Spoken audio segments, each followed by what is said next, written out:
2025 жылғы 30 қыркүйектен бастап Қазақстанда онлайн қарыздар берген кезде шешім қабылдау кезеңі міндетті кідіріс енгізіледі.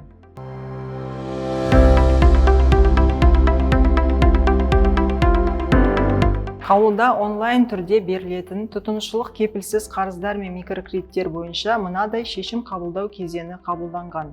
8 сағаттан бастап 150-ден 255 айлық есеп көрсеткіш аралығындағы қарыздар үшін, 24 сағаттан бастап 255 айлық есептік көрсеткіштен жоғары қарыздар мен 75 айлық есептік көрсеткіштен жоғары микрокредиттер үшін.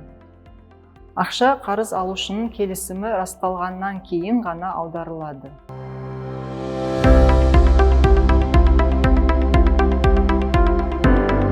Шешім қабылдау кезеңі азаматтарды алаяқтықпен ойластырылмаған шешімдерден қорғайды.